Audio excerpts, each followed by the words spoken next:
Assalamualaikum teman-teman.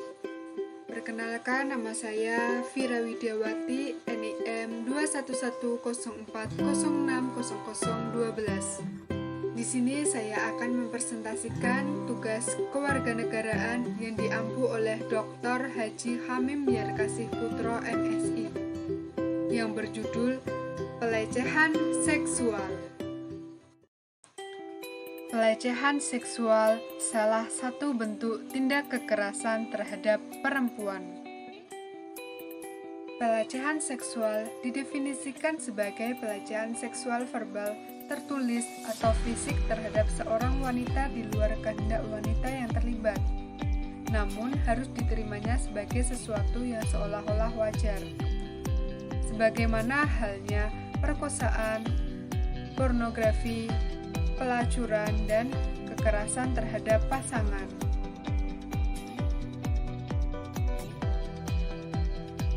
Mengacu pada batasan pelecehan seksual di atas, maka banyak sekali kaum perempuan yang mengalami tindak kekerasan ini tanpa dapat menghindarinya dan terpaksa harus membiarkan hal ini terjadi. Sebagai salah satu contoh pelecehan seksual, kita dapat melihat video berikut ini. Pada tahun 2003, polisi menggeledah rumah Michael Jackson. Polisi melaporkan bahwa kamar tidur dan kamar mandi memiliki setidaknya 7 foto remaja dan beberapa foto anak-anak telanjang.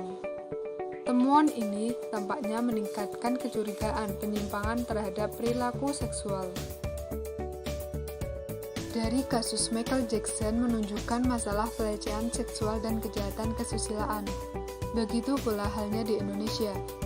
Meningkatnya gejala pelecehan seksual dewasa ini dan beberapa tindak perkosaan sudah bukan lagi milik golongan masyarakat menengah ke bawah, melainkan sudah melanda golongan atas atau dikenal dengan sebutan jet set atau golongan eksekutif. Selanjutnya kita akan membahas mengenai perbuatan kekerasan atau pelecehan seksual terhadap perempuan. Berikut jenis-jenis kejahatan kesusilaan dalam KUHP. Kejahatan di bidang kesusilaan adalah kejahatan mengenai hal yang berhubungan dengan masalah seksual. Di dalam Kitab Undang-Undang Hukum Pidana atau KUHP, diatur dalam bab 16 buku 2 dengan titel Kejahatan terhadap Kesusilaan. Yang pertama, kejahatan dengan melanggar kesusilaan umum yaitu pasal 281. Kedua, kejahatan pornografi yaitu pasal 282. Ketiga, kejahatan pornografi terhadap orang yang belum dewasa yaitu pasal 283.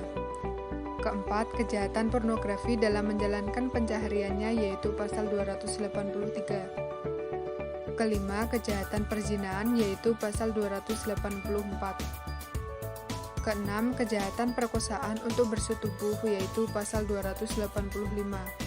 Ketujuh, kejahatan bersetubuh dengan perempuan di luar kawin yang dalam keadaan pingsan atau tidak berdaya yaitu pasal 286. Kedelapan, kejahatan bersetubuh dengan perempuan di luar kawin yang umurnya belum 15 tahun yaitu pasal 287. Kesembilan, kejahatan bersetubuh dengan perempuan dalam perkawinan yang belum waktunya dikawin dan menimbulkan akibat luka-luka yaitu pasal 288. Kesepuluh, kejahatan perkosaan berbuat cabul atau perbuatan yang menyerang kehormatan kesusilaan yaitu pasal 289. Dan yang terakhir, kejahatan mengobati wanita dengan menimbulkan harapan bahwa hamilnya dapat digugurkan yaitu pasal 299.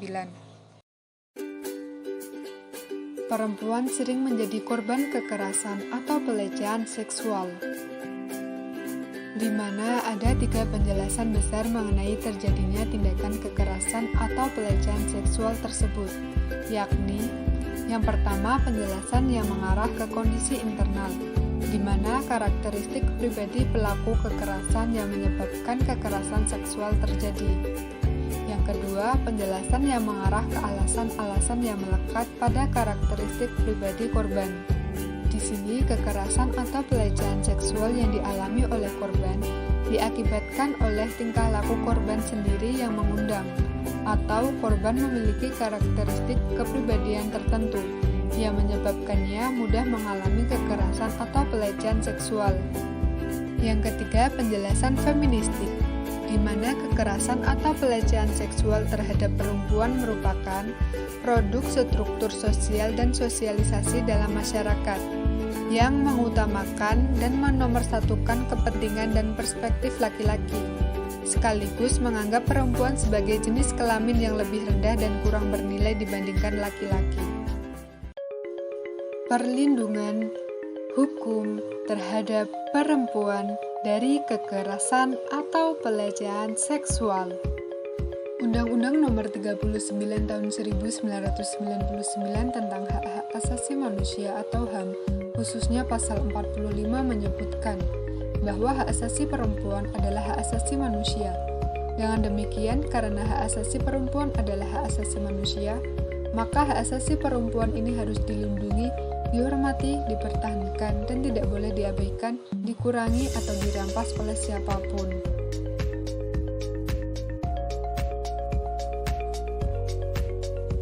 Sebagai negara yang beradab, Indonesia telah memvalidasi Konvensi Penghapusan Segala Bentuk Diskriminasi Terhadap Perempuan dengan Undang-Undang Nomor 7 Tahun 1984 dan membuat sebuah undang-undang yang diharapkan dapat menghapus semua tindak kekerasan yang terjadi terhadap perempuan di dalam lingkup rumah tangga, yaitu Undang-Undang Nomor 23 Tahun 2004 tentang penghapusan kekerasan dalam rumah tangga atau PKDRT, karena dirasakan bahwa apa yang diatur dalam KUHP belumlah mencukupi untuk mengeliminir bahkan menghapuskan tindak kekerasan yang terjadi terhadap perempuan. Sebagai contoh bentuk tindak kekerasan terhadap perempuan, maka dapat digolongkan dalam dua jenis tindak kekerasan terhadap perempuan, yaitu kekerasan dalam rumah tangga dan pelecehan seksual.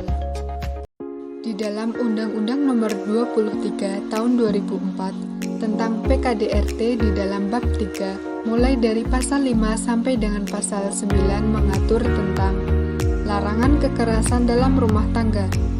Dan bagi orang-orang atau pelaku tindak kekerasan dalam rumah tangga akan dikenakan sanksi pidana sebagaimana diatur dalam pasal 44 sampai dengan pasal 50. Mengenai bentuk-bentuk kekerasan yang dapat dilakukan dalam rumah tangga, pengaturan pokoknya terdapat dalam pasal 5 Undang-Undang Nomor 23 Tahun 2004 yang menentukan bahwa setiap orang dilarang melakukan kekerasan dalam rumah tangga terhadap orang dalam lingkup rumah tangganya dengan cara kekerasan fisik, kekerasan psikis, kekerasan seksual, dan penelantaran rumah tangga. Sedangkan dalam Kitab Undang-Undang Hukum Pidana atau KUHP, ada beberapa perbuatan yang masuk kategori kekerasan atau pelecehan seksual, yaitu yang pertama, merusak kesusilaan di depan umum, termasuk pasal 281 dan 283. Kedua, perzinaan, termasuk pasal 284. Ketiga, pemerkosaan, termasuk pasal 285. Keempat, pembunuhan, termasuk pasal 338. Dan yang terakhir, pencabulan, termasuk pasal 289, 290, 292, 293 ayat 1, 294, dan 295 ayat 1. Perkosaan adalah hubungan seksual yang dilakukan tanpa kehendak bersama, dipaksakan oleh salah satu pihak pada pihak lainnya.